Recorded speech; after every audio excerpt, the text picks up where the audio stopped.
Hola a totes i a tots i benvinguts un dia més al meu canal. Avui anem a veure el que són les divisions per una xifra i per això anem a utilitzar aquesta pissarreta. Mireu, en aquesta pissarreta trobem dos tipus de divisions.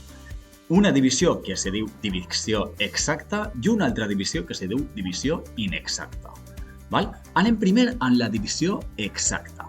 Mireu, tenim 6 dividit entre 2. A veure, com fem una divisió? Molt senzill.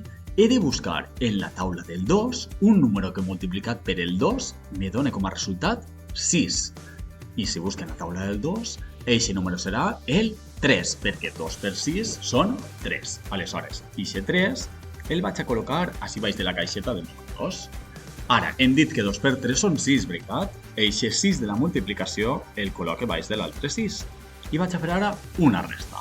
Si a 6 entre 6 són 0. I recordeu de ficar sempre la careta somrient. Per què se diu divisió exacta? Perquè en el residu, és a dir, en la part que me resta, sempre me va a donar 0. Vale, passem ara a veure què és una divisió inexacta. Vale? Una divisió inexacta és una divisió que en la part del residu sempre me va a donar un número diferent a 0. I per això tenim mastificada aquesta divisió. 15 dividit entre 2. A veure, vaig a buscar en la taula del 2 un número que multiplicat per 2 em dona 15. A veure, busque. Veritat que no n'hi ha ningú? Vale, aleshores tinc que buscar un número que s'arrime lo màxim a 15 però sense passar-se de 15. I si mire la taula del 2, aquest número serà el 7, perquè 2 per 7 quan són? 14. Aleshores, el 7 el col·loque baix de la caixeta del 2 i hem dit que 2 per 7 són 14 i aquest 14 el vaig a col·locar baix del 15. I ara vaig a fer la resta. Si a 5 li lleve 4 em dona 1 i si a 1 li lleve 1 em dona 0. I com sé si ja he acabat la divisió? Molt senzill, perquè aquest número 1 veritat que és més xicotet que el número 2 que està dins de la caixeta?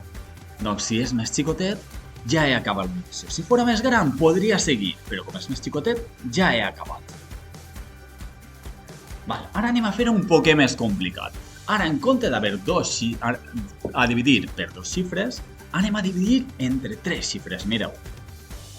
Per això passem així al costadet. I ara tenim divisions amb 3 xifres en el dividend. El dividend és la part de davant de la divisió. Val? I anem a canviar el coloret i anem a ficar, per exemple, 354 dividit entre 4. Què vaig a fer primer que res? Primer he de mirar el primer número del dividend. És a dir, tinc que mirar el número 3. El número 3 és més xicotet que el número 4, que és per el qual vaig a dividir-lo. Sí, veritat. Aleshores, si és més xicotet, tinc que agafar les dues primeres xifres. És a dir, he d'agafar el 3 i el 5. I ara he de buscar en la taula del 4 un numeret que multiplica per 4 me dona 35 o el més proper a 35 sense passar-se. I a veure, si busquen la taula del 4, a veure, 4 per 9 són 36 i si se'n passa, per tant, té que ser 4 per 8. Aleshores, el 8 i el col·loquem així baix del 4 i 4 per 8 són 32. 30, a veure que borreix el 2, ara sí. 32. I faig la resta. Si a 5 li lleve 2, em donen 3. I si a 3 li lleve 3, em dona 0. Vale, he acabat la divisió? No, perquè encara me falta un número. Què faig en aquest número? Vaig a baixar-lo al costat d'este 3 i la baixo. Ara busco en la taula del 4 un numeret que multiplicat per 4 me dona 34 o el més proper a 34. I més o menys ja ho sabem, perquè hem dit que 8 per 4 eren 32 i 8 per 9 eren 36. El 36 me'n passe, he de tornar a agafar el 32. Fiquem el número 8 així.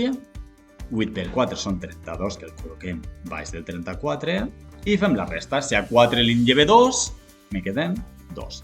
I si a 3 li lleve 3, me queda 0. He acabat. A veure, el 2 és més xicotet que el 4? Sí, per tant, ja he acabat aquesta divisió. Per tant, si 354 ho dividim entre 4, em dona 88 com a resultat i com a residu me dona 2. Vale, anem a veure un altre tipus de divisió que també té 3 xifres en la part del dividend, però que és un poc, considerem, especial. Mireu, Anem a ficar així. 315 dividit entre 3. Vale. Anem a agafar el primer número. El 3 és més gran o més major que el 3. És igual, per tant, puc agafar sols el primer. Busque en la taula del 3 un número que multiplicat per 3 me dona 3. I aquest número és el número 1. El col·loquem baix de la caixeta. 1 per 3 són 3. Col·loquem baix de l'altre 3 i fem la resta. I això me dona 3 menys 3, 0. He acabat? No. Baixa el següent número, que és el número 1. Però ara sí que passa. Que el número 1, veritat que és més xicotet que el 3? Aleshores, com segueix jo esta divisió? Molt fàcil i molt senzill. He de ficar un 0 en la part del quocient, és a dir, la part del resultat, i ara vaig a baixar la xifra següent. Damunt rima i tot, 0 el quocient i baixa la xifra següent. I ara sí que puc fer la divisió, perquè ara ja tinc 15 dividit entre 3. Per tant, busco en la taula del 3 un número que multiplicat per 3 me dona 15 o el més proper que 15. I esta moció és perfecta, perquè 3 per 5 són 15. Aleshores, fiquem el 5 així, fiquem l'altre 15 baix de l'altre 15, fem la resta i me dona 0 i la careta somriure. Bueno, espero que vos hagi agradat molt el vídeo, espero que s'hàgiu aclarit i s'aclariu a partir d'ara de com se fan les divisions, sobretot en la part del dividend de 2 xifres i de 3 xifres, i vos espero en el pròxim vídeo. Vinga, adeu!